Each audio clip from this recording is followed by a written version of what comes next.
Hello, everybody, and welcome to the show. I'm Timmy B, host of the Fight Insight podcast. This is the best goddamn podcast that your friends aren't already watching.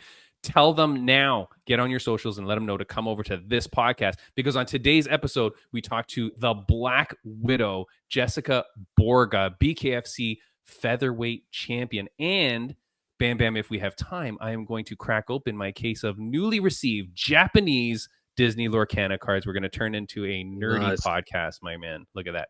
Fresh from Japan. Bam, bam. Let's get the show started. This is the Fight Inside podcast. Let's go, Timmy B. Ladies and gentlemen, this is the Fight Inside podcast. We did it, bam, bam. I'm telling you, man, when you want to get like instant reaction to what the hell's going on in the world of combat sports, you come to the Fight Insight podcast, because today, bam, bam, unplanned, but last minute, this guest steps up again. She is truly a friend of the podcast, man. I last spoke to her several months ago, bam, bam, when you weren't there. And we were talking about how she was talking trash, making a name for herself. She goes on to the UAE, United Arab Emirates, to face for the inaugural featherweight BKFC championship, and she finishes it in a minute. Since then, her popularity has skyrocketed. Bam, bam. She was a huge focal point of the BKFC press conference last weekend. I think she owes it all to me and the Fight Insight podcast. This is Jessica, the Black Widow Borga. Yeah. Thank you. If it wasn't for you, I mean, I don't know what I would be. Jessica, the Black Widow Borga. I'm so happy that you're here. Yes, thank you for coming on. No, thank you for having me. You know, I'll jump on anytime. Look, I appreciate it so much, but you are the champion. Can you believe it? I mean, of course you can believe it. And I always knew I was a champion in my heart. You know, I knew I was meant for greatness. I knew I had that drive that was going to get me to there. I thought it was going to be MMA. My passion was MMA, but you know, the moment I did my bare knuckle fight for the first time, I found my home. That's where I was meant to be. That's my style. So I'm here to take over. That's awesome. How was it when you officially solidified yourself as a champion? Like, what was the feelings that was going through your mind and in that moment? Honestly, everything, all the injuries, the sacrifices, everything that I had busted my ass for to get where I was, it made everything worth it. It was like a surreal moment, you know. It's almost like you're dreaming, especially how good I won in dominating fashion, you know, like I made history in multiple ways in 26 seconds against a two-time world champion boxer. And she went the distance with Clarissa Shields, you know. I got to give her respect. She made a name for herself in boxing, and for me to finish her that fast, you know, I knew I was capable of it, but I honestly thought she was going to be a little tougher than that. Well, you know, some people just can't stand up to the strength of the Black Widow, but you called your shot. I don't think anyone's gonna making tough people look not tough.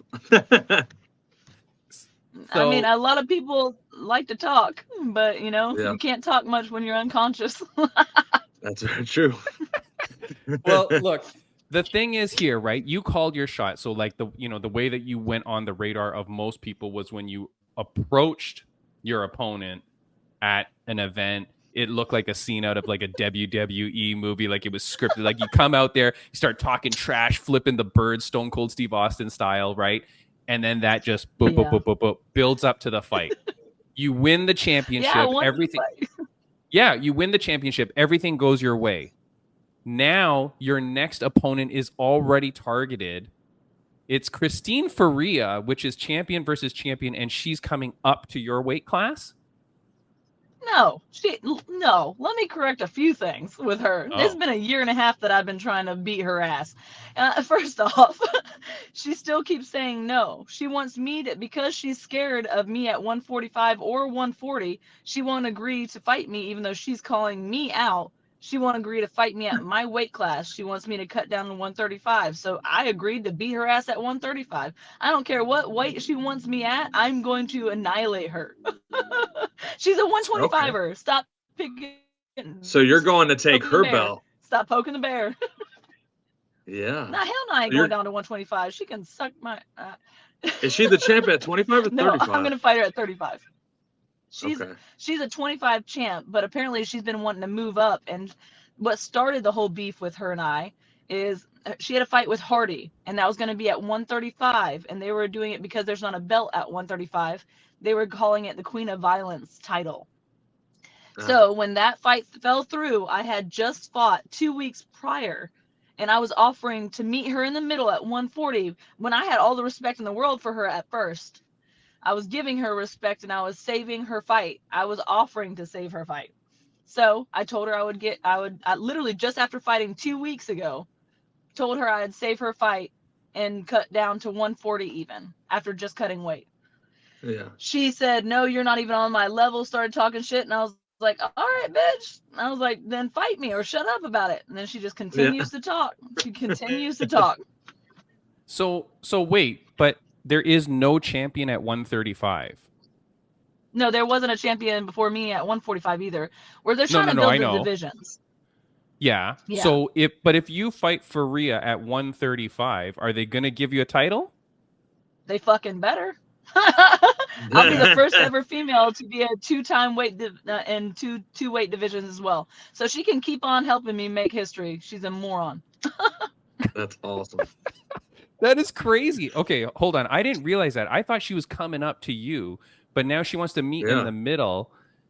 She's a pussy, man. I'm sorry, but if you call yourself the Queen of Violence and calling yourself the GOAT, do some GOAT shit. Don't worry about weight class if you think your skill is better than mine. Yeah. This is crazy. I had no idea. Now, another thing that people may not realize, was she not the one recording that video? Wasn't that the story that you told me, that she was the one recording with you and Rankin? Yes. Yeah. She was the one right beside me recording that because she knows I came up to them and gave them respect at first. I actually I wouldn't say it's respect. I went up to him and I was like, you know what? I'm not, because I already had beef with Faria, whatever her fucking name is, Misfit. She's Misfit to fight me. But anyway, so I went up to her and Hannah, and they were sitting next to each other. And I said, you know what? I'm not surprised at all that you two bitches are sitting here chit-chatting next to each other. And that's, I mean, I just wanted to say hi, though, because Hannah wanted me there, so I was there. And I wanted to make sure she seen me there. And that's what started the beef. Now, here's the question. Was there a third girl with them that you're going to be beating up next? Not that I noticed, but I'm sure there will be. But can you imagine, like, there'd be a photo of them of, like, that year ago, and then you're like, oh, I beat up that girl, and now I'm beating up that girl. Yeah. You know, like, there definitely seems to be a trend, I feel like if the shit talkers, the ones that talk all this mad stuff, that's actually showing their insecurities. I know she's already scared. She literally told me face to face. She said I was too big at 140. So I don't know what she thinks 135 is going to do, because I'm only going to get in the ring angrier. So, it's not going to save her. It's not going to save her. I'm not less strong at 35. I was knocking bitches out in the beginning of my career at 125. I have knockout power regardless of what weight I am. And so, if she wants to play with fire, I can gladly oblige. when is the fight going to take place? I know it's not set yet, but when are you thinking it's going to take place? Honestly, I've been told something about October, but I honestly am not going to believe a single thing until she signs that contract. I don't think that she's going to sign the contract. I don't think she is. I think she's all talk. Okay, so has BKFC said about the 135 title that there's gonna be a belt on the line? Have they mentioned it? Not yet. No. Nope. No, I haven't heard a single thing since the press conference. So before you sign, and I want that title to be the Queen of Violence. Okay. Oh, I was gonna ask that. So before you sign the contract and everything, like, are you wanting the belt to be on the line or the Queen of Violence to be on the line? He disappeared. No, I got you. Can you hear disappeared? Yeah, we can hear you. Oh, Bam Bam for a second. I couldn't hear what he said. Oh, I said, are you going to make sure that the title is on the line or the Queen of Violence is on the line at the very least before you sign the contract? Oh yeah, they better have all of what I want in it, because I'm cutting Yeah. weight. I'm cutting ass. So yeah, it's gonna be the Queen of Violence and the title for 35. She's not allowed to call herself the Queen of Violence after I retire her. So I mean, she might not, because I'm gonna retire her. But yeah, it's gonna have all that in the fine print. Yeah, and I guess Yeah, that's the good. thing, right? It could either be for the 135-pound title, and then they could label it the Queen of Violence bout. You know what I mean? Like give it a title, or they don't make Yep. a 135-pound title and they make a Queen of Violence belt if they don't want to start a whole division, and then that solidifies that as well. Either way, you're getting more gold at the end of the day. Either way, but I really want to be the first in history to be a 2-time division The champion 135. as well. So the 135 is really what's more important.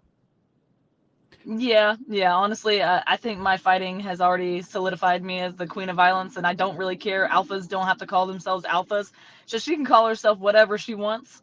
I think, if you watch her fights and you watch my fights, who's more dominating and who's more violent? So I don't know. Yeah. Like and all right, I could go on a million things with this, but look, they bring you to the press conference on purpose to sit across from Faria, right? Like you are the two. It seemed like it. No, but it was, right? Like weren't they pairing pretty much everybody up across the sides? It seemed like it, yeah. And they always had someone in between us, so she was always safe. Yeah. So you're telling me, though, after that Thursday, when all that goes down, and of course people have seen the drama online, like I can't cut that clip and play it because it's so vulgar, right? But it's so vulgar, but I'd rather have a mouthful of that than a mouthful of shit. Yeah. So she goes off on you. It makes a viral moment. That whole press conference was crazy. And you're telling me BKFC dead silence after that? Nobody's talked to you and said, hey, great job, and we want this, or hey, we're looking at this? Nothing? No, I mean, I talked to Feldman for a brief second. He was busy. So, and he's like, we'll talk about it hopefully Wednesday. So I'm supposedly supposed to hear something tomorrow. But man, I'm telling you, I can't wait to get that contract. I cannot. Yeah. If you're it was so hard for me not to do anything. If you're Faria, you've pretty much painted yourself into a corner, though, right? For her to be that aggressive to you, for her to make those clips with you, you can't back away now, because Jessica Borga is going to be on every show under the sun doing interviews, especially her favorite fight in the site, and you're just going to keep calling her out. Money. She's a moron. She actually made me a lot of money. So, she's so dumb. If she was trying to hurt my feelings in any way, she should know better. I don't give two shits about what people think of me. I never have, never will. The opinions of others doesn't bother me. That's why it didn't really upset me. It's whatever. The only thing that bothered me is to watch your mouth in front of my fucking kids, and they were there. So, right. Yeah. That bothered me a little bit. She's just trashy. She's just showing how trashy and how unprofessional and how she's not a champion mindset. That's not a champion mindset. You don't have to act that way or be that way to be a champion or to sell fights. I just don't feel like you have to be that way. I get the show to an extent, but and just to be clear, the line is the vulgarity, like the overt sexual vulgarity, I guess. Yeah.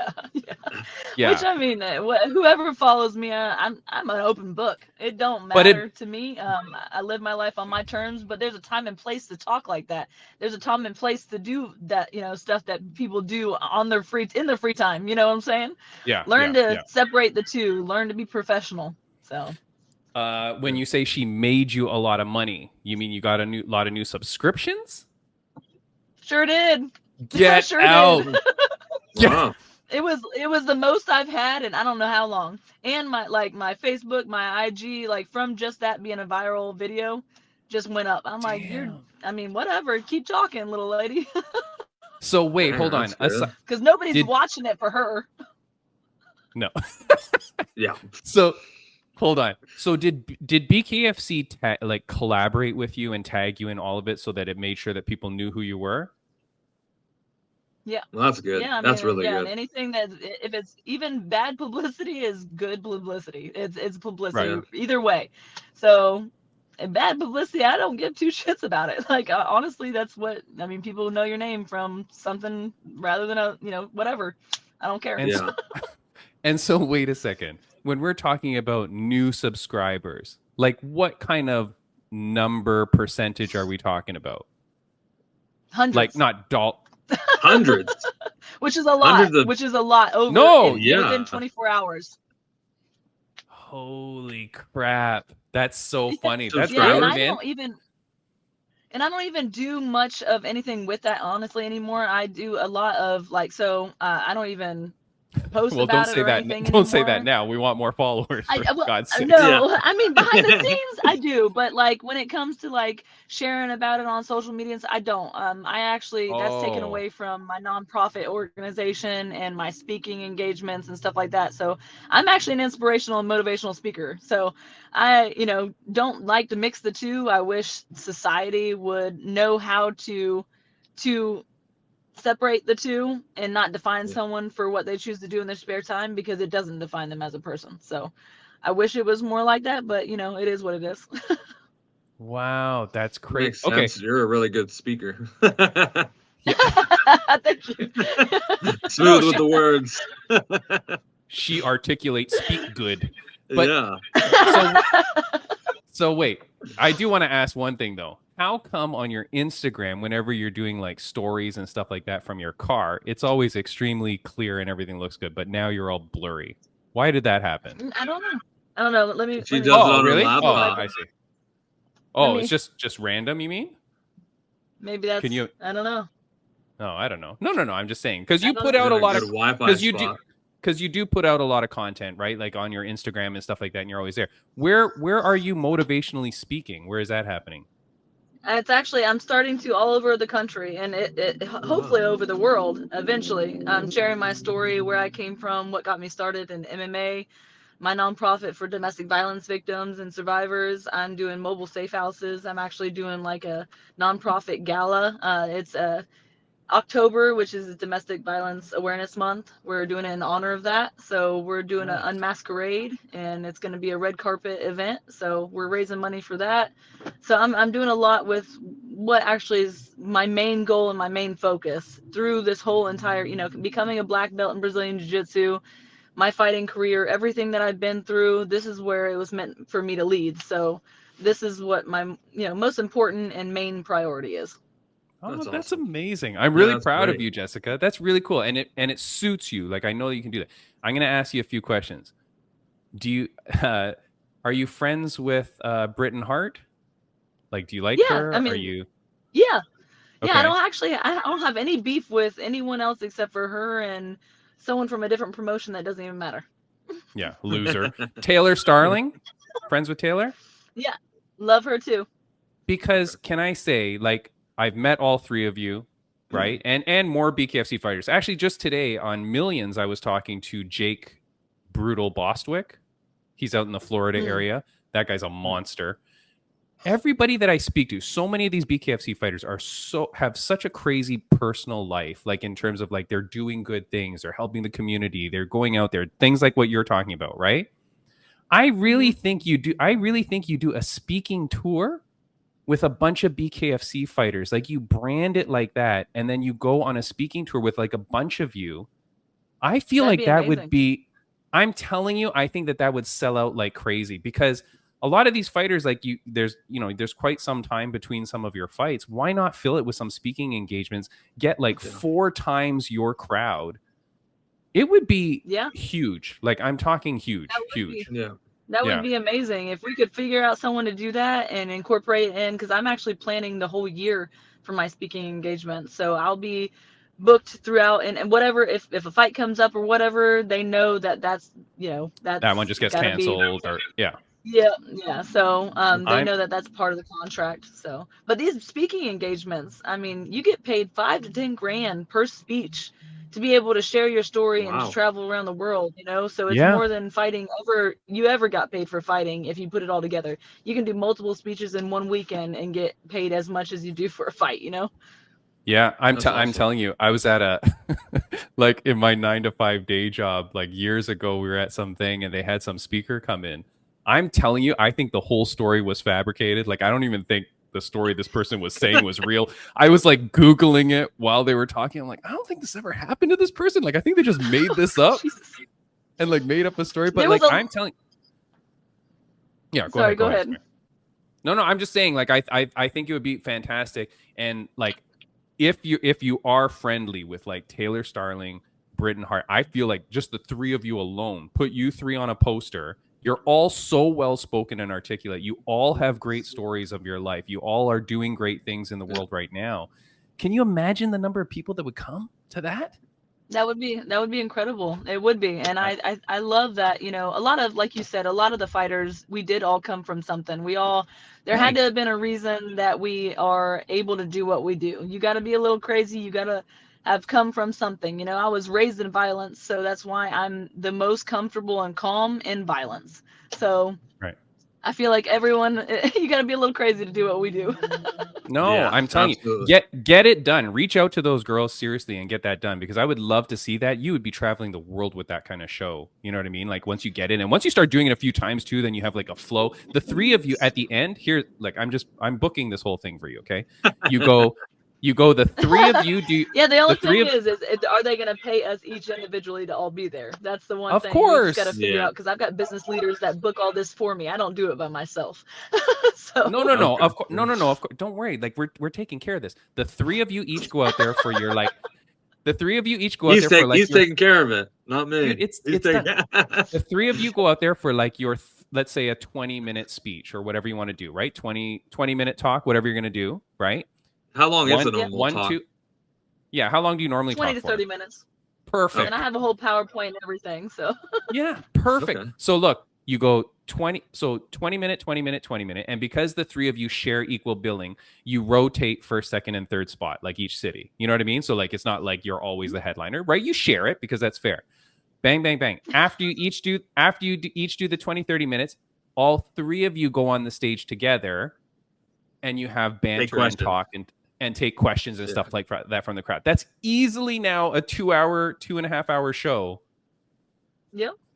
Rake in the money. Yeah, I think all these little talk shows and everything should set that up for us. Tell them to reach out. Yeah. We're all ready. We'll be there. I'm telling you get that done. You get that done. Look, I do want to ask. There's been a whole bunch of news about BKFC, about what's going on. What is the deal with the ownership thing? Can you explain that? I also have not heard anything about that, nor did I get the paperwork that he had in his hand right there, that he was like, it's not going to wait until next week. It's right here. But so I haven't, I haven't even got that. Yeah, I did not receive anything. Others may have. I was told to get with him, but then I was just told, okay, not tonight, tomorrow night. All right, not tomorrow. Yeah, so I get that the events are busy, and that may have been reason why I did not get the paperwork, but I have not received anything, nor do I know. But I'm not signing anything until I read that, and my lawyer and my manager and everyone reads that as well. So. But wait, what is the general idea? Sorry, man. All I know is that we get a share in the company. So I don't know what that means. I don't know if the share is only allowed to stay where you can only sell back to the company, or if it ties you in a certain way. So I want to be very, I'm very smart, and I don't trust people. So I gotta make sure that I connect the dots there on what exactly that means. Good. Yeah, I mean, smart thing to do. Yeah. Not that I'm saying that they're going to trick us or anything, but I like to be sure. It's always good to be cautious. And you don't want the shares to be like in lieu of pay. Like, oh, we're going to reduce your pay, but you're getting shares. And then you find out the shares are like friggin' imaginary and they're non-transferable or something like that. You got to read the fine print on any contract. And that's why I'm contract by contract right now. I'm not in a multi-fight contract. I could go wherever I wanted, but not that I'm going to, but I keep my options open. You never know what happens in between. So you're not locked into a certain price, Yeah, absolutely. That's smart. God damn. Yeah, good thinking. You don't see a lot of fighters thinking like that. They think like, oh, sign me for the deal. Whatever, I'll get this much. It's like you get to renegotiate every fight. Yeah. And you can keep your options open. If you get an opportunity that comes that pays 3 times the amount you're making, then it's like, okay, well, I can do that now. Instead, I'm not stuck in this contract. Yeah, Wow. we didn't know that I was gonna make history with being the first female knockout ever. You know, like my last fight.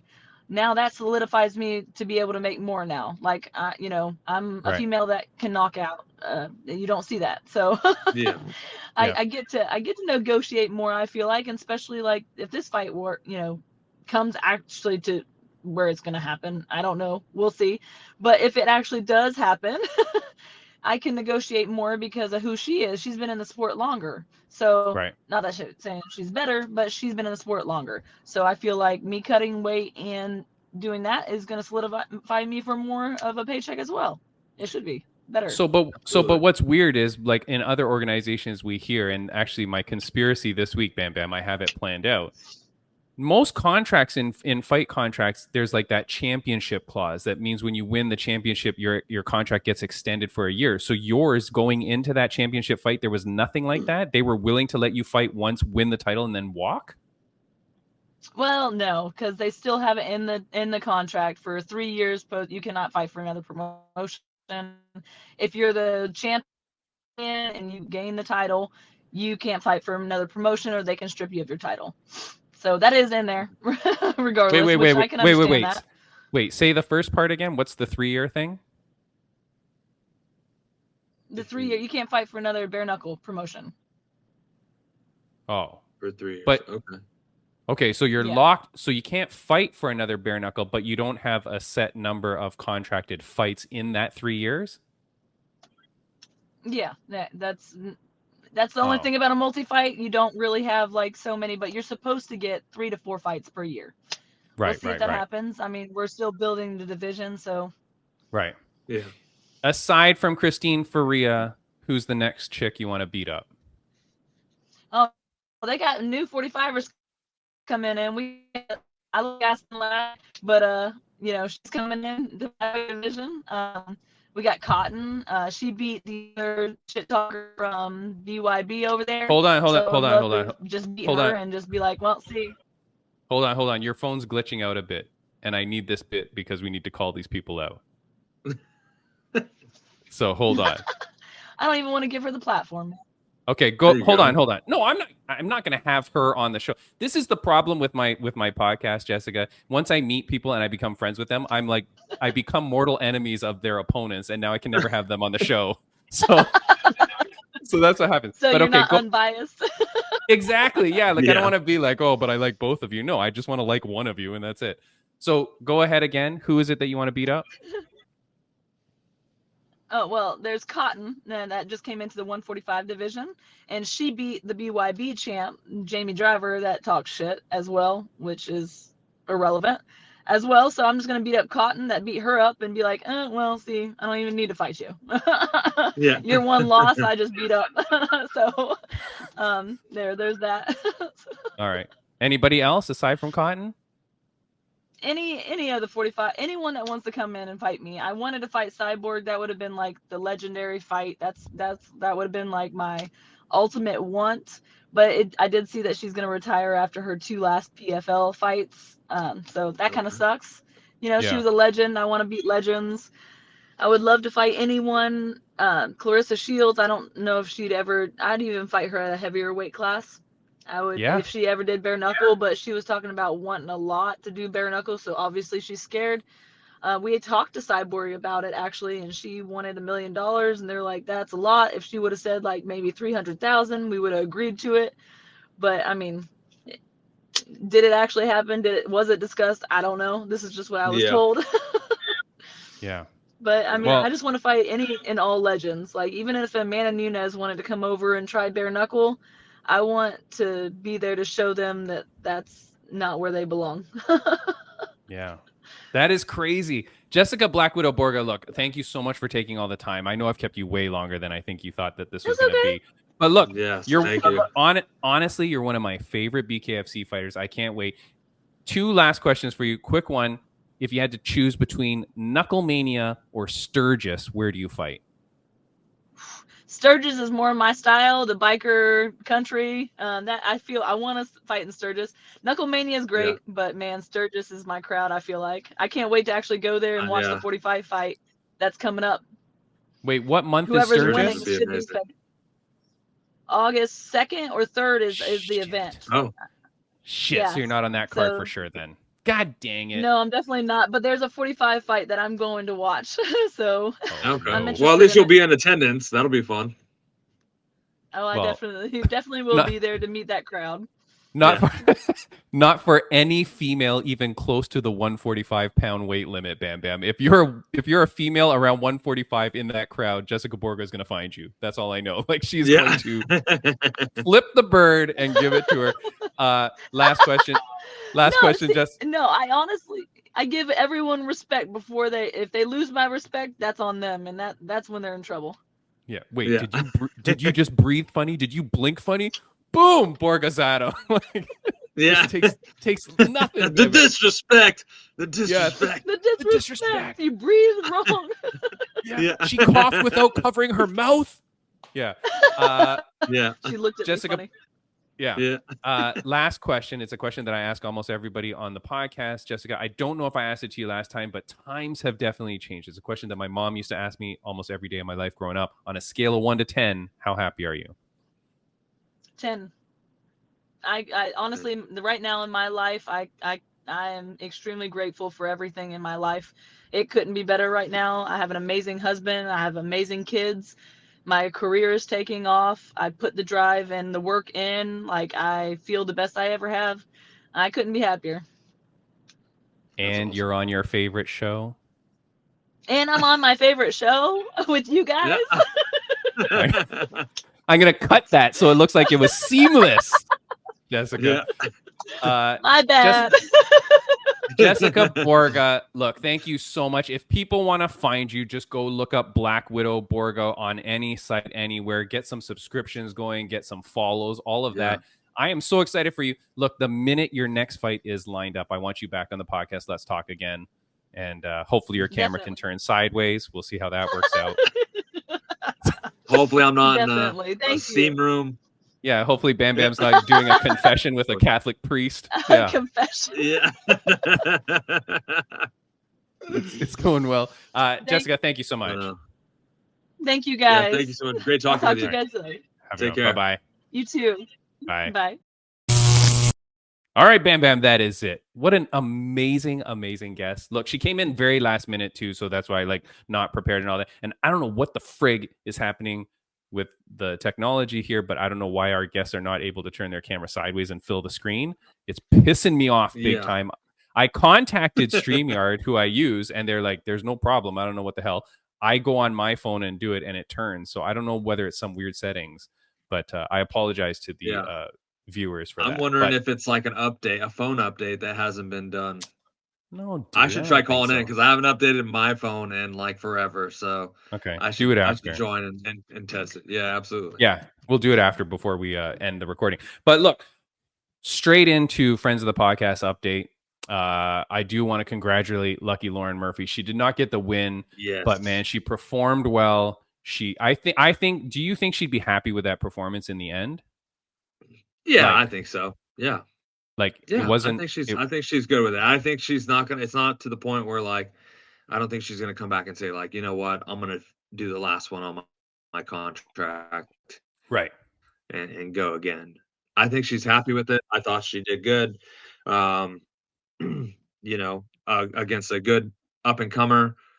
Yeah. You know, they didn't give her no slouch, that's for sure. Nope. But she did great. You know, she did good things and everything. It didn't end up going her way.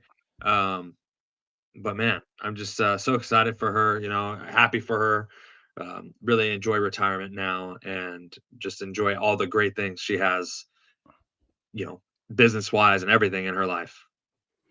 Yeah. I mean, she's obviously set herself up well. She has her husband. Yeah. She has everything in life going for her, man. And her speech was great at the end. Yeah, right? I love that. I loved it. Yeah. like it's so funny because watching back on our podcast last week, which if you didn't watch it, go back and check it out. But like she was swearing quite a bit, and I always find that funny because it's like, yeah, like she's just real, you know what I mean? But even in that Yeah. thing, Yeah. who do I want to thank?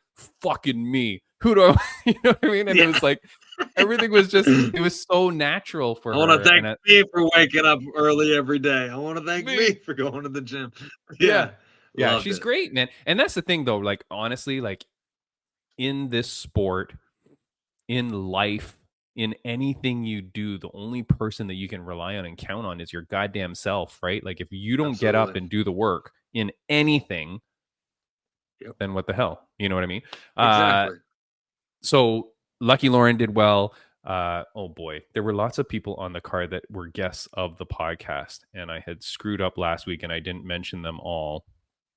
But who else won? Fatima Klein.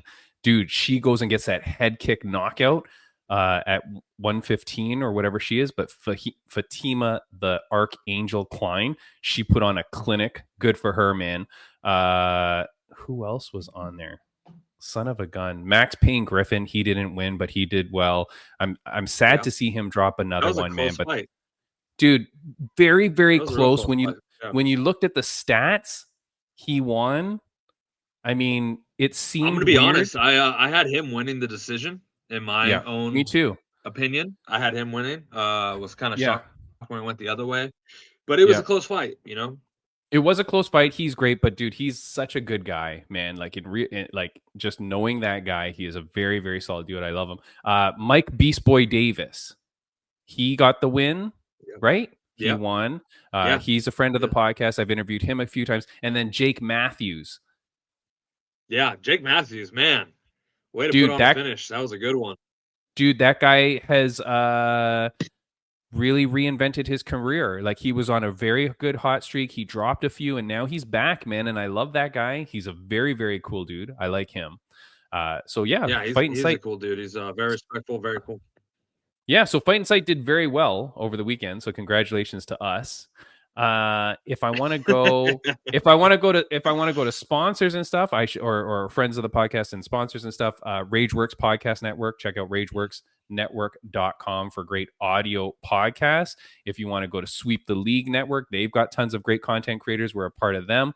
I do want to thank Shroombar, eatshroombar.com. So thank you to those guys. That's some great protein bars made of mushrooms and lion's mane and all that stuff. What else? Who else did I want to thank? I want to thank everybody, Bam Bam. God damn it. Like everybody's freaking cool and everybody's helping out. Take a little piece from Lauren. I want to thank us. Yeah, thanks us for putting on this goddamn show. You know what I mean? For talking to these people. Yeah, talking to these lousy people every week, you know, helping them get their stories out. 232 episodes, Bam Bam. Like, it is crazy, man. I've talked to 300 freaking people now. You know what I mean? Like, it's pretty crazy. And I really do like being able to talk to people a second time, because a lot of times, like the first time you kind of get the flow, but you ask them some stupid questions like, how's your family? Where did you train? You know, nobody cares about that shit. But then now, like, you can just ask kind of like more free, open questions, and the people kind of know you. So I like that. Whiplash, Ashley Thiner, her opponent fell out again. Holy crap. So she was scheduled for a fight. So friend of the podcast, this still counts as friend of the podcast. She had a fight that was lined up, whatever. Now the girl has pulled out. So now they're looking to book her again into the future. But holy cow. What the crap, man? They should have a backup on call, like ready. Have two girls show up. You know, I feel like for female fights, maybe too, even more so, right? Yeah, absolutely.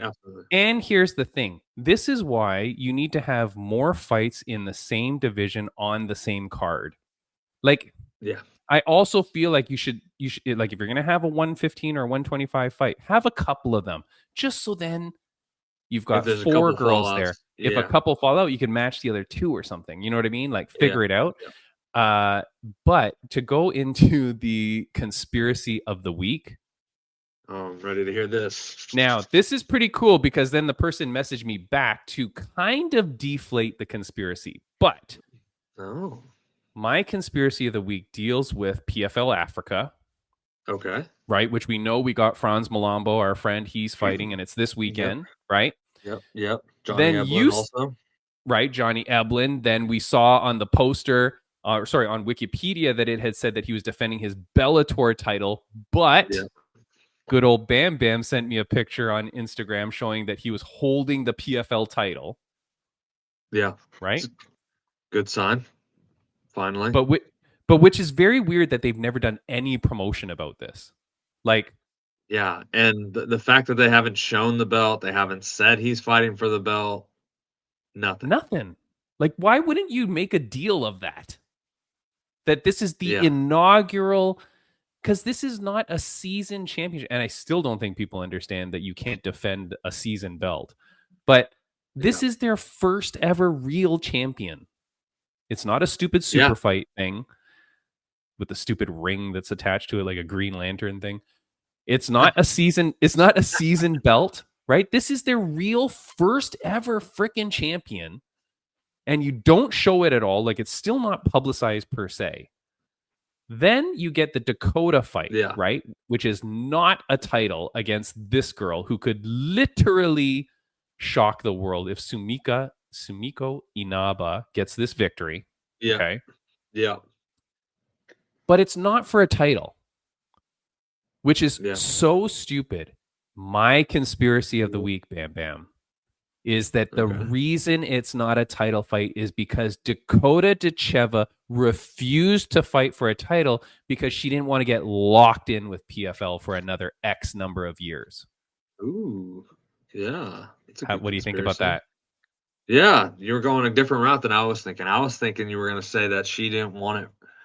Well, I mean, if she wanted the title, I guess she would have fought for it. But I was going to say maybe they said because Liz Carmouche was the Bellator champion, they needed to have, like, I don't know if that just makes you the PFL champion and they, they want to line her up with Liz Carmouche to do the fight. I don't know. Like, I get what you're saying. I like your conspiracy better. Because what you're saying is, shouldn't Liz Carmouche automatically just be graduated into the PFL champ and then, okay, whatever. But what they could do, but they can still make this fight for a title and then have Liz, regardless of how Liz finishes in this tournament, right? Because she's in the finals, regardless win or lose, she could still fight Dakota then or Sumiko for their PFL for the inaugural belt. Yeah. No. They can win the inaugural belt now. And then they can unify the two belts, like the two divisions actually unifying their champions. Whatever. Yeah, but my conspiracy of the week is that Dakota Dacheva turned down a title fight because she did not want to get locked in, because she has no intention to stay with PFL. Once she fights out her contract, off she goes to UFC. Okay. And you had mentioned you heard something. So here's the kicker, though. I post about that, and Dakota Dacheva writes back to me. Oh, shoot. She's but like, this shut your mouth. Shut your mouth. Don't tell my secrets. Yeah. No, here we go. So this is what she writes back. So I said, is this not a title fight because you did not want an automatic extension to your contract? She writes back, no, I wasn't offered a title fight. I'm champion of 2024. The girls in the season now are competing for 2025. Winner should be fighting me, but then I'll be technically challenging them. Okay. And then she goes on to say, I haven't a clue. I could be bullshitting.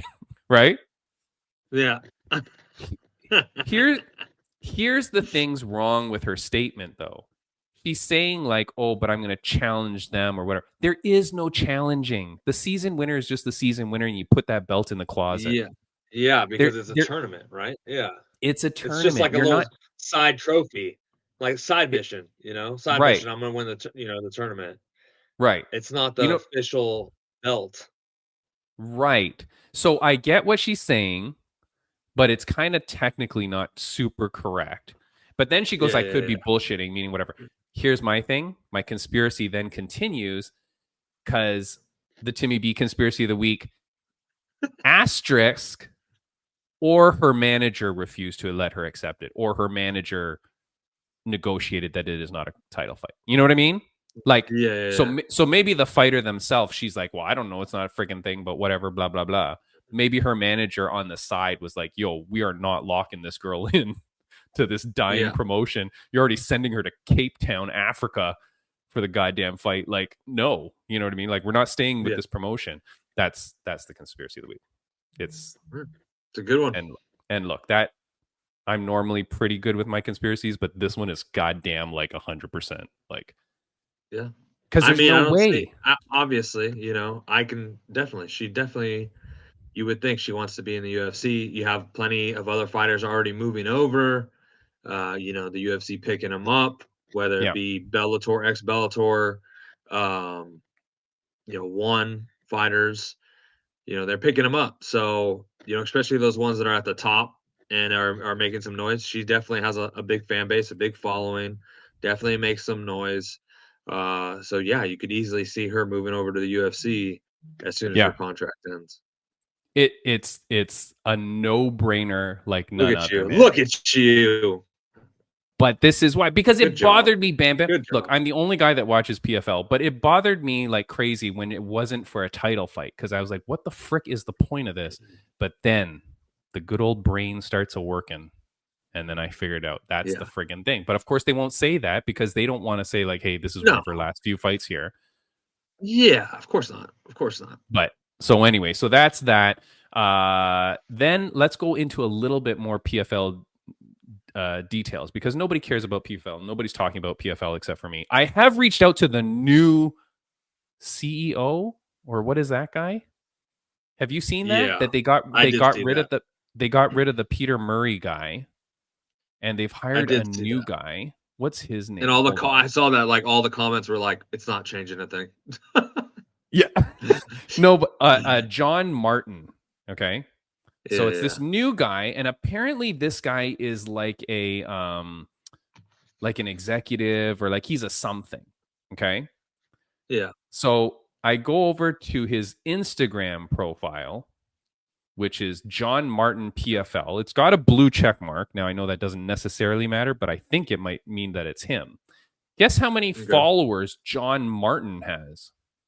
500. Chief Executive Officer of the PFL. Go ahead. 5,000. How many? 5,000. No. Less or more? Less. Oh, okay. 1,000. No, less. What? Okay, was I right in the beginning? 500? Less. You say less. Aha! He's got like 5. A little bit more. 143 followers. Dang. So, and here's the thing. But I mean, I guess that doesn't really mean anything. No, Bam Bam, it doesn't. This account is followed by PFL MMA. So I'm like, I think it's the freaking real one then. Like, this has to really be him, because it's followed by PFL. So how many posts? He has like no posts. He has one post. Yeah. Okay. Nice. Yeah. And he's following. So he probably 6 just people. started it, dude. No, dude. He probably just. You're telling me.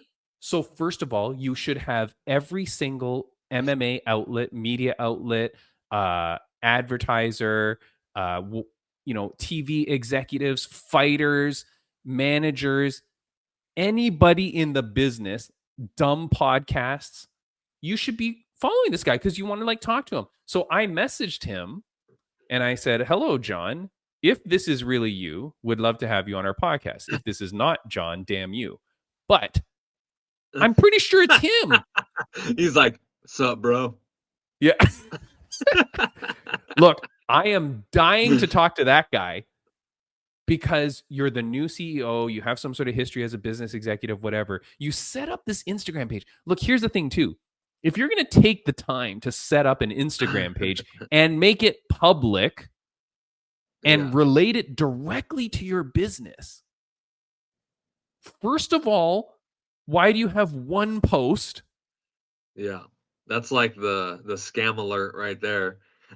But that's what I mean. Like, I'm like, wait, is this like some sort of bot account? But no. And then the only accounts he's following, which I guess if there was a scam, that's what it would be. He's following PFL, all the PFL accounts, but only one has even followed him back. Dude, it's you can't make up this. You know what I mean? PFL Espanol, PFL Europe, PFL MENA, PFL the main one, PFL France, and PFL Africa. He's following those. That's the only 6 accounts he's following, and only the main PFL even bothered to follow him back. Do you know how embarrassing it is that PFL MENA doesn't even follow you back? Like, Yeah. what the frick? Like, it's insane. It's kind of weird that they've got this new thing. The writing is on the wall for this promotion. Last week we detailed about 1FC like really faltering, but boy oh boy, you bring in this guy, and that alone is so bad. Like, pretty crazy. I don't know if it's my algorithm or what, but I don't feel like they're marketing this PFL Africa and Champions thing very much at all. Like, I feel like Nope. they're almost dropping the ball. Like, who knows that this fights are even happening besides like the 2 posts or something, you know? Like, Unless you follow the Fight Insight podcast. Yeah. I don't know where you're hearing about PFL Africa or any of the fighters there or whatever. And look, I want to do again. I love my goddamn Fight League Atlantic, which, by the way, FLA 21, Fight League Atlantic, Fight League Atlantic 21, FLA 21 is happening on September 20th in Pictou, Nova Scotia. Bam Bam, the most beautiful town in East Coast Canada, man. It is super, super beautiful. It's one of the co-owners, Derek the Cat Clark. It's his hometown. It's this beautiful little seaside town. I think we're going to do the weigh-ins on the dock again, which was so cool. We did that last year, like right on the water. Like, it's beautiful. Look, man, that if you have the chance, guys, if you're listening to this and you're anywhere in Canada or wherever, and you can fly out there just for the weekend to catch these fights, it's a no-brainer. It's a no-brainer.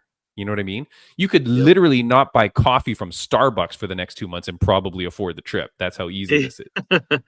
Like, it's stupid. But yeah, FLA 21, we're going to, we'll promote that. We'll talk all about that because that's going to be freaking incredible. And the first fight on the card has already dropped, Bam Bam. And it's a kid that was fight of the night last event at FLA 20. He lost the fight, but he's the cauliflower kid, Zach Catch These Hands Caliphanasis. That's awesome. I think Casiphanasis. I might be saying the last name wrong. I apologize. But dude was crazy, great guy. And because he's one of the cauliflower kids, he gave his opponent a cauliflower at the weigh-ins.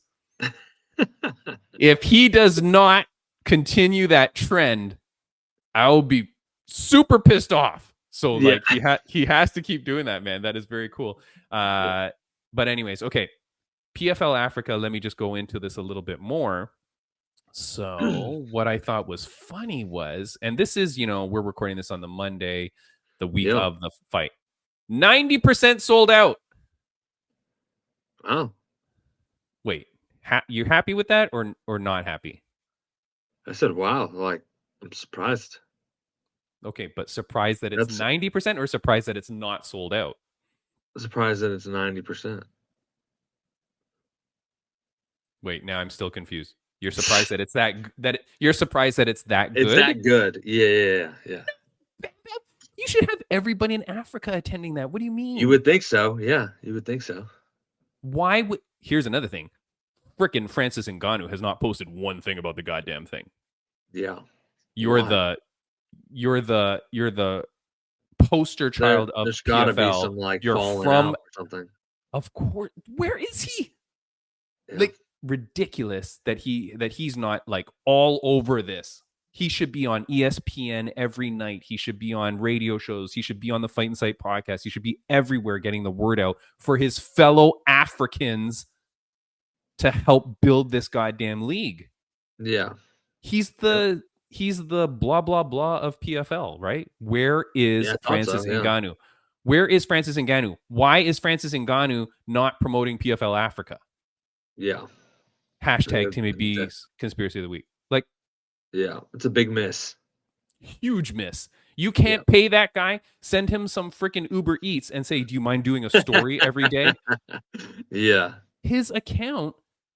Well, you would think even so, like, he obviously has made money doing it. He's got the title. I think he has, I imagine he has some ownership. It's his idea for PFL Africa in a sense. Francis Ngannou has Francis Ngannou has 7.3 million followers on his Instagram alone. Yeah. Nothing about PFL Africa that I can necessarily see. Definitely nothing like at the top. Yeah. I mean his last freaking sakes. It's just us looking at his sexy ass back doing chin-ups 6 days ago. Tell you what, you know who is on PFL Africa? Johnny Eblin. Corey Anderson. Corey Anderson. Johnny Eblin and Corey Anderson. Yeah. Back, baby. Yeah. But it's crazy, dude. Excited to see him Anyways. back in action. Wait, is his for the title? No, he's fighting at heavyweight. Corey Anderson. Oh, okay. I forgot. Corey Anderson is your friend. He's my friend. Not really. I don't think you like me that much. But Corey Anderson, he's a friend of the podcast, I'll say, because he was on the show. I think he is too smart to get locked into another title fight. I think we knew that when we talked to him. I think he said he had 2 or 3 fights left and like X number of time. Shit, you know what? I should just leave this up for the whole goddamn show. But Timmy B's other conspiracy of the week, I don't think Corey Overtime Anderson was going to accept a title fight because he wouldn't want to keep extending this contract either. I think he's happy to go to heavyweight. I'll beat up some people for a while and then just let me the hell out of here because we already knew that he was unhappy with what he was doing. So I think you're right with that. I think he has a set amount that he makes and he's happy with it, and I think he just wants to get through these fights and be done. You know, after all the frustration that he's gone through for waiting for fights and all that, and you know, fights not happening, man. Completely understandable. Give me anything. Okay, so we see the 90%. Now, you're surprised that it's 90%. I was surprised that it wasn't sold out because I'm like, well, what the frick, right? So then I post. Are they marketing there though? They're not marketing there. So then I posted, why have I not seen one post about PFL Africa by Francis Ngannou? Shouldn't he be plastering social media with this, doing a media tour? Isn't he the equity owner and chairman of PFL Africa? Oh yeah, that's what he is. Because I researched before I did my post, right?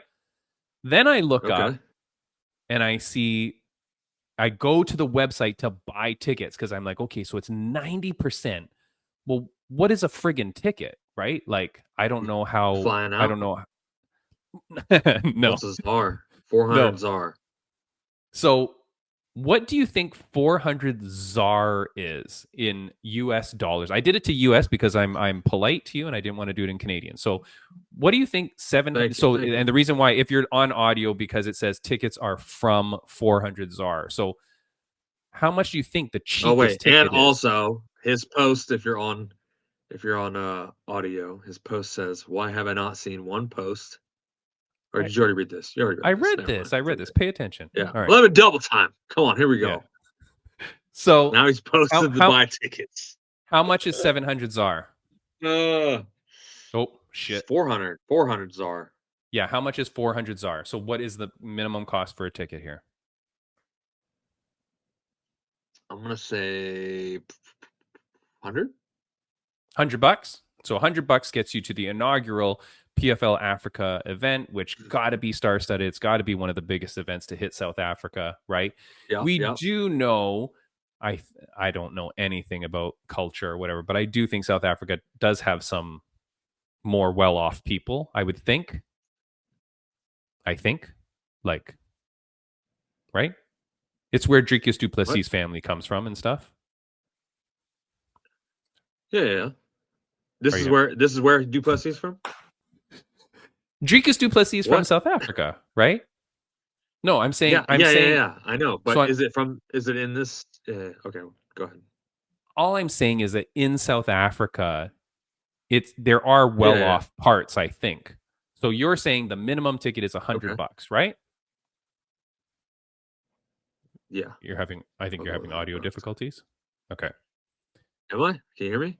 I don't know. You're delaying your responses to me, which is making me. Well, it was glitching a little bit. Oh, okay. Here we go. Ready? Yeah. This is the most terrible lead up to this as it could be. But all right. Set 400 ZAR equals $22 American. Okay. So you're heading Bam. at 20 at $22 American, you need to sell the frickin' place out. Yeah. And Well, I even understand. then, I understand not every ticket, right? Yeah. But at $22, Still, how much? I would say that's probably a lot in ZAR though. You know what I mean? You know how But you that, do like the money transfers over. Obviously, it's yes, not that yes, much. When yes. you're like, oh, US, I could go over there and have like a millionaire in ZAR for $500, say, or just throwing numbers out there. But Right. to Well, them, it's who also knows? weird. It's also weird because like, is a can of Coke $1 over Yeah, there, okay, that's what I'm or wondering. Yeah. see, because it's also different. Like, forget the transition, but like, is a can of Coke $1 over there, or is a can of Coke 20 cents over there? Like, it messes up. But all I'm saying is that it's not crazy. Okay. Yeah. Okay. So then I went and looked at the tickets that were left over to see where are the tickets left over and how big is this venue, right? Because then I'm There's a ton of thinking, tickets. well, the thing is, it's 5,000 to 7,000 people in this venue. But Okay. here's the seating. Oh, you can't see this at all. The available seats, like, you just got to grab your cell phone or whatever you're watching this on and burn it into your face. It's all the nosebleeds. So pretty much the whole thing is sold, and you can see this. Like, if you're listening on audio, it's kind of like more like a sounds like a Backstreet Boys concert or something. You know what I mean? Like a music concert, Yeah. because it's kind of like a half semicircle around, which also makes this venue pretty shitty. If I'm going to be honest, like, I don't Yeah. like this. I would rather it be all around. It should go all around. Yeah. Yeah. So I'm not keen on this, but whatever. But Hey, are those bottom ones? Are they like tables you can buy, like they do at the local events? I You get think the beer and the food. I don't know. I feel like it could be standing room. It Oh, could be okay. that if you're on the floor, you're standing, but because I couldn't select tickets there, but whatever, who knows? Maybe it's media areas and stuff, right? Overall, in general, Yeah. though, I'm not super keen that it's not sold out. Yeah. I feel like if Yeah. you have to sell it out so that you can say when the broadcast starts, we are at the sold out Picto Arena. Yeah. You know what I mean? Like, you want to be able to say you're sold out so that it gives some glamour to it, and so the people in attendance feel like they're special because they made it to the sold out event. Ugh, not the best. Yeah. Yeah. I don't know. I should have guessed it was around $22.25 because I think I recently saw something that they said all their ticket prices were going to be $25 now or something like that. Oh, I was swear that I saw PFL? something. Dude, there is so much news I that thought it was floats in PFL. and out. Anyways, Yeah, shit, yeah. we're going long, and I also had other stuff that I wanted to get to. Very quickly, the Okay. Derek Lewis finish. Okay. Early stoppage or not? I thought it was a tad early. Okay. A tad early, but the dude did literally climb his entire way up to the cage to stand up. Okay. And then the ref stopped it, and he literally pushed the ref in the face like, he was kind of confused in a sense. He was confused why it was getting stopped because he was not out at all. So he had his full bearings about him. That's why he was like, "What are you doing?" Right? yeah, good point. I guess. Oh, If it's he very did too, interesting. though, that's like. But it's very interesting where you're taking this, because this is what I was fighting with people all weekend about. Okay. You think it was okay, him climbing the fence. Yeah. And not really. He put his hand maybe in the fence. There was like 3 grabs. But he wasn't like, it's not like a Ninja Turtles movie where like the guy is crawling off the cage. Like, I mean, he was kind of. No, you're like bear crawling up the cage? Yeah, that's what he was doing. That's what he But did. hold on. Pulling himself up, fingers in and everything. But you are a professional fighter. Yeah. Couldn't he have easily been trying to like brace against the cage as he came up? But yes, his fingers went in, but he wasn't like freaking doing a chin up. No, he was climbing. like a Donkey Kong or like a Yeah. video game. Hold Yeah. on. If he was, oh, there's a bunny on my yard. Very cute. If he was, okay, let's go this way because this is the fights that I was having with people online. If he was All right. climbing up the cage, Okay. is that indication that he is so out of it that the referee then used that as a reason to call the TKO stoppage? I think it could be. You could say that he was just unstable, wasn't stable enough to get himself up, that he had to use the cage for stability because he was so wobbly. I don't know. Honestly, I thought it was an early stoppage, but I wasn't like, oh, what the boo, you know? I don't like it because I feel like it robbed Derek Lewis of having another viral knockout. I didn't think Derek Lewis minded. No. But I'm saying it. Okay, fine. It robbed the fans of seeing a disgusting Derek Lewis knockout, right? Yeah. It also robbed Teixeira, who obviously was not out of it, from bouncing back at heavyweight. That guy's like what, 19 feet tall, and like a heavy. That guy is always one punch away from having a finish as well. So I feel like it robbed both. But my argument more is, did the climb indicate to the referee that this should be stopped? And I am saying frickin' no way. Either deduct a point or give the guy a warning when there's a break in the fight. But I don't know that you would stop it saying, oh, he's so out of it, TKO. And that's what people online are saying, like absolute morons, obviously. But they're saying that they think that the ref stopped it early because when he climbed, they're like, oh, that's an indication that he's so out of it that he's doing that. Yeah. Obviously it's, something like that. Something like that. Yeah. I mean, I kind of agree a little bit, where the ref's mindset could go.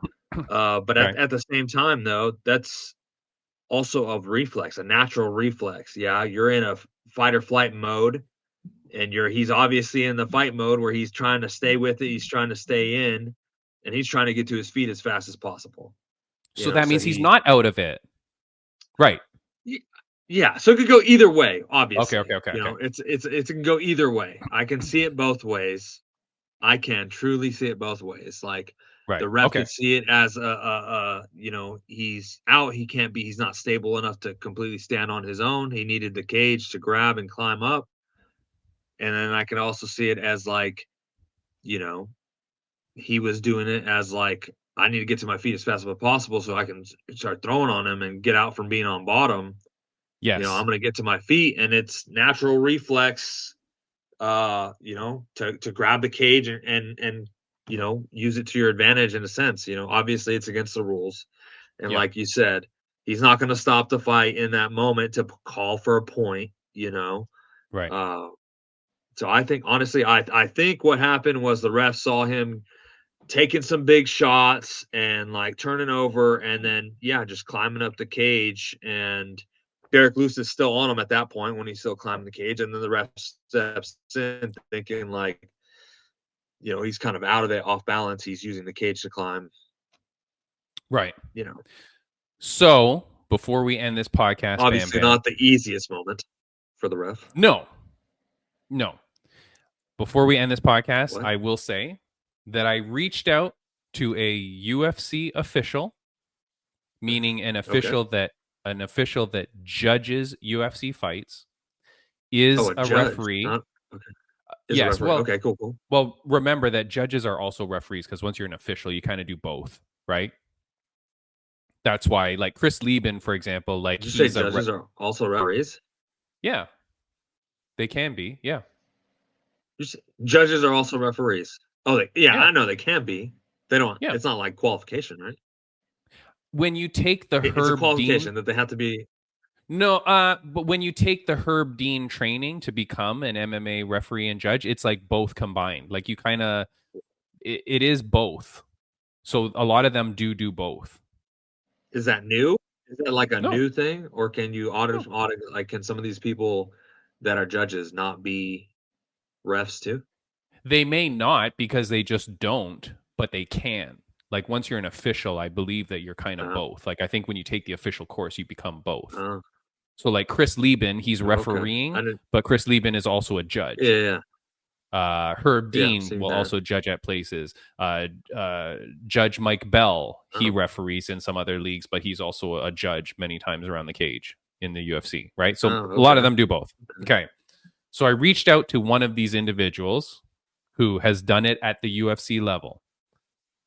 He Okay. said, he definitely agreed. He said, like, yeah, you know, like when you're grabbing the cage or whatever, it could be a point, it could be a disqualification, but it's not the first time. Probably, like you definitely could take a point, but probably on the fly. You wouldn't stop the action. You would wait until there's a break in the action, right? Yeah.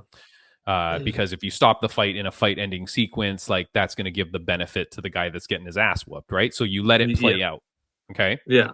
Yeah. Then I got on and I said, well, you know, what about like, is the cage grab an indicator to you as an official or a judge that like, oh, this guy's out of it, I should stop the fight kind of thing? And this person says, and I'm paraphrasing, okay, but if anything, he's saying that tells you that his brain is actually functioning. Okay. Kind of like exactly like what you're saying, right? Because he's in a fight and flight mode and he's just doing whatever he can to get up. You know, even if it's a foul, he's essentially trying to improve his position. He's trying to fight back. You know what I mean? Like that's the thing. Like if you were out of it, you would just crumble there and lie. But he's like struggling to get up. He turns into him and whatever. So he's doing the move.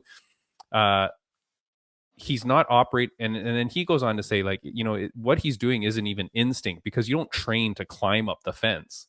Yeah. So like he's doing it because he's like kind of like he's alert that he knows what he's trying to do to get up to then be able to turn in and fight. So from that judge's perspective or official's perspective, just for those idiots no, not bad stoppage, but so for those idiots online that are saying that the cage grab in itself was reason to go like, oh, this guy's out of it, TKO stoppage, let me stop the fight. No, that's definitely not correct. 100% not correct. And then even Dana White then goes in his post fight and says, yeah, I think that stoppage was a little quick. Again, not referencing the cage grab, but just in general. Yeah. I thought it was a little quick, but interesting, man. Look, we had lots more stuff to talk about. We never talked about the Conor McGregor dick pics. I know. Didn't even see those. So I know that's what you wanted to talk about the most. And I also wanted to talk about the Ben Askren thing, but we'll leave that for next week as well. On this week's podcast, look, we were supposed to have the Maniac Marcus McGee. He was unfortunately unable to make it last minute. We're going to reschedule that. Next week on the podcast, a heavyweight fighter who is 8-0 in his career. He next fights at Dana White's Contender Series on August 19th. It is the Incredible Hawk, Josh Hockett. He's the guy that went viral, Bam Bam, in his last fight. He's a heavyweight, very funny character. He's the guy that went viral for in his last fight. After he won, he did some sort of speech. It started to get a little bit political. And he said, and he ends it by going, and to all you people out there, Michelle Obama is a man. And then he drops the mic. Dude, this guy is a character. I can't wait to speak to him because then we're going to transition. Speaking with him, we can then talk about the White House UFC event. We can go into it a little bit more because there's been some more information, but I just figure like this guy's very funny. He has gone off on some political rants, which I find hilarious. And then we can keep talking about everything. And I think it's going to be a great time, man. So next week, good show coming up. Sounds like fun. Awesome. All right, buddy. Look forward to it. We're out of here. Have a good one, my friend. Bye. So delayed.